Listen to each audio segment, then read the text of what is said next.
there was, he's a captain in the United States Army. 10 years of service, tour in Iraq, and a young man who represents so many young men and women that are at the core of the best military we've ever had. And we want to make sure, and who serve clearly, and we want to make sure that he and his peers stick around, because they are the core of a very strong military in our future.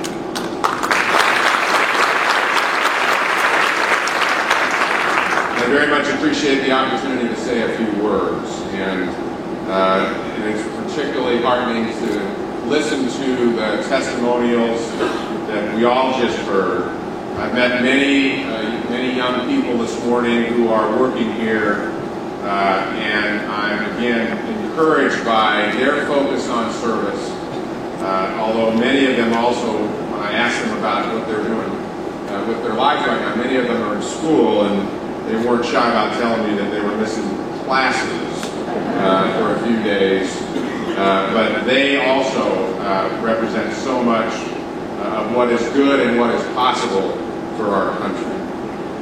I'm very proud to be here and represent our young great Americans in uniform, 2.2 million of them. And so many of them have committed their lives to a life of service in our nation's military. Currently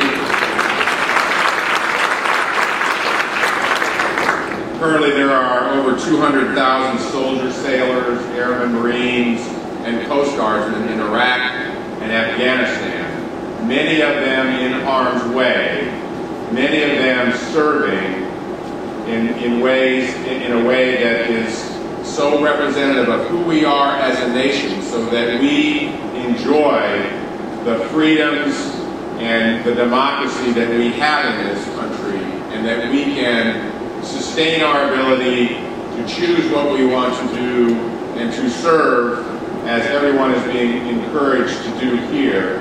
And it is because of their sacrifice and the sacrifice of their families that they are, one, so special, and two, the best military I have ever seen in the over 40 years that I have been serving.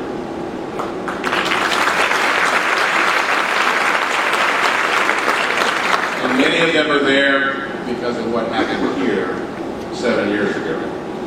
Just yesterday in Washington, we dedicated a memorial to those who perished in the Pentagon attack. And just yesterday, this city, and I'm a Los Angeles, I'm a native Californian from Los Angeles, but I love New York.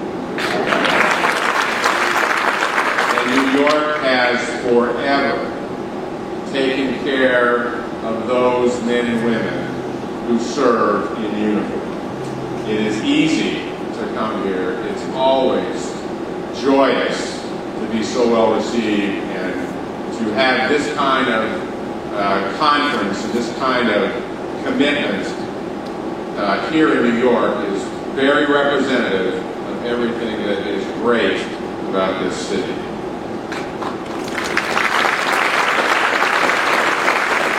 And yesterday, as everyone knows, this city that never sleeps did stop to remember the victims and the heroes of 9/11. And since that day, nearly 2 million men and women have been deployed as a result of the attacks on our homeland. And of those, over half have less than 5 years of service. And why is that important? Because it speaks to the values and the courage of a new generation of heroes. A generation who understands the gravity of the threat we face, the need to put aside individual pursuits and collectively face the challenges before us. I simply could not be more proud of these troops and their families who also serve and sacrifice, or what they've accomplished simply through their service. And you can relax. I'm not here to recruit, but if you are interested, certainly I'll talk to you afterwards. I've got some paperwork with me.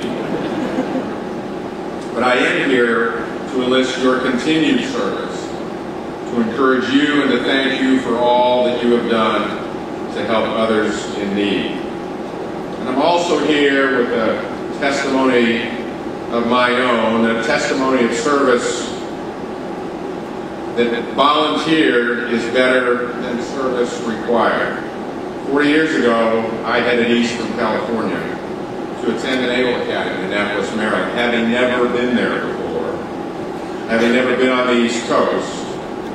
I figured I'd play a little basketball, get a decent education, and spend a few years sailing around the world. I had no idea that when I stepped off that bus in Annapolis, that I just stepped into a lifetime of service. And today I can still say it was the best decision I ever made. Next to marry my wife, of course. I had only planned on a 5-year hitch in the Navy, but something happened. Something got into my blood. And at sea, I became inspired by young sailors whose dedication was contagious, and even back then in the 60s, global.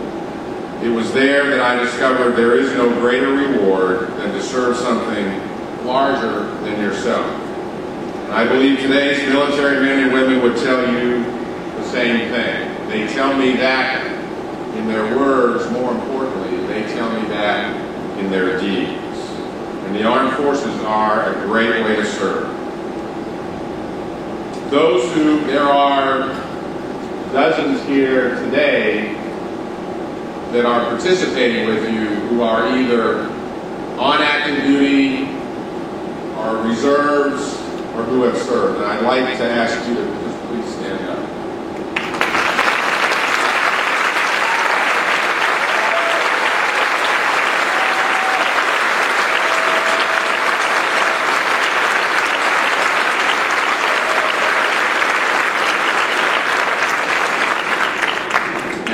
Say thank you for your service. The spirit of our troops was recently captured in a great article in Parade magazine.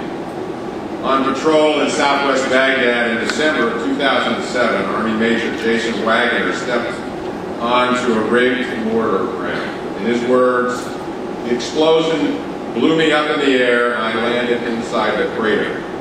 I didn't want to look at my legs. I just lay there thinking, what's happened to me? Felt like a baseball bat had hit me.